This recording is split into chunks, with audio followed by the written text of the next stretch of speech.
Thank you, Mr. Chairman. Today we are here to understand just how we found ourselves in the middle of the second and third largest bank failure in the United States history. Though our questions are nowhere near answered, this is an important first step in providing transparency and accountability necessary to the American taxpayer. I'd like to thank Mr. Chairman for taking the time and working with me to try to bring the bank CEOs into this hearing.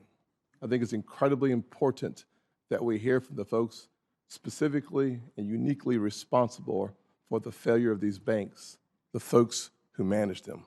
By all accounts, this is a classic tale of negligence, and it started with the banks themselves. Without any question, that's where the buck stops. So it is imperative that we hear straight from the horse's mouth, so to speak, to find out why these banks were so poorly managed and so poorly managed the risks. Unfortunately, the bank execs aren't the only managers we're missing. The Secretary of the Treasury and the Chairman of the Federal Reserve are also not here to testify.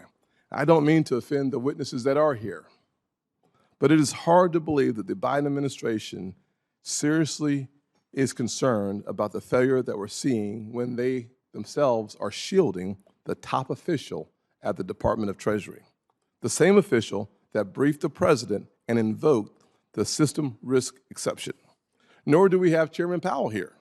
Instead, we have the Vice Chair of Supervision here to use the committee as a platform to talk about the wrongs under his supervision. As the Federal Reserve has already announced, he is conducting a review to assess any supervisory failures, which is an obvious inherent conflict of interest and a classic case of the fox guarding the henhouse. The Fed should focus on its mission and not the climate arena. This is a waste of time, attention, and manpower, all things that could have gone into bank supervision. Banks, like any other businesses, must manage their risk and be good stewards for their customers. But unlike other businesses, banks are highly regulated. Sometimes banks even have their regulators sitting in their banks and continually monitoring the risk and activities, as is the case with Silicon Valley Bank. For the last 2.5 weeks, the regulators have consistently described Silicon Valley as unique and highly idiosyncratic, meaning the warning signs should have been flashing red and SVB should have stood out as what it was, absolutely a problem child. Clear as a bell were the warning signs. In fact, reports indicate that these warning signs were already flashing. And on March 19th, the New York Times wrote that Silicon Valley's bank risky practices were on the Federal Reserve's radar for more than a year. Moreover, Silicon Valley suffered from extreme interest rate risk due to investment in long-term securities that declined in value because of soaring inflation. Of all our supervisors, the Federal Reserve should have been keenly aware of the impact interest rate hikes would have on the value of these securities, and it should have been actively working to ensure the bank it supervises were hedging their bets and covering their risk accordingly. But now we know, based off your testimony, Mr. Barr, that the Fed was aware.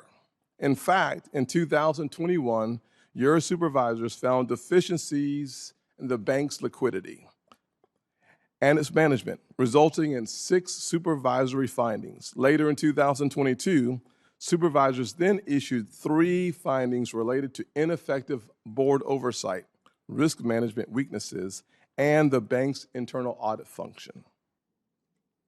What were the supervisors thinking?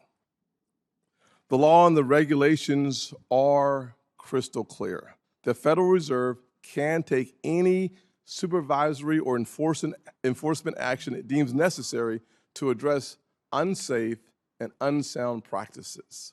Recent reports confirm what we already know.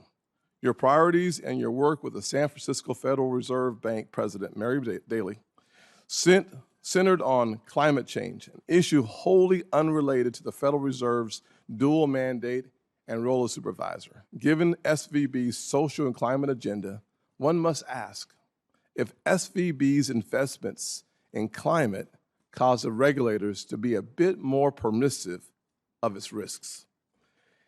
If you can't stay on mission and enforce the laws as they already are on the books, how can you ask Congress for more authority with a straight face?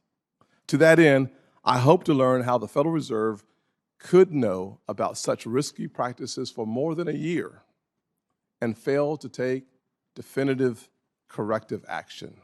By all accounts, our regulators appear to have been asleep at the wheel. In addition, I also hope to learn more from the FDIC about the role in the receivership and sale of both SVB and Signature Bank, especially on the auction and the bid process. I'm very concerned that private sector offers appear to have been submitted and yet were denied. If Silicon Valley Bank had been purchased before it failed, the panic and the shock to the market and to market's confidence we've seen over the past 2.5 weeks may have been avoided. If Silicon Valley had been purchased over the weekend of March 10th, confidence in the marketplace may have sustained Signature Bank and prevented its failure. The FDIC's bid auction process has been a black hole for Congress and the American people, and we deserve answers. I know in hindsight it's 2020, but when you hear rumors that this process was delayed because the White House doesn't like mergers in any shape, form, or fashion, it makes you wonder what actually is going on. Sometimes, when it looks like a duck, quacks like a duck, it's just a duck. As I close on this opening statement, 3 things remain clear to me regarding SVB. First, the bank was rife with mismanagement. Second, there was a clear supervisory failure. Our regulators were simply asleep at the wheel. And finally, President Biden's reckless spending caused 40-year high in inflation, and the country, as well as the bank, experienced tremendous loss.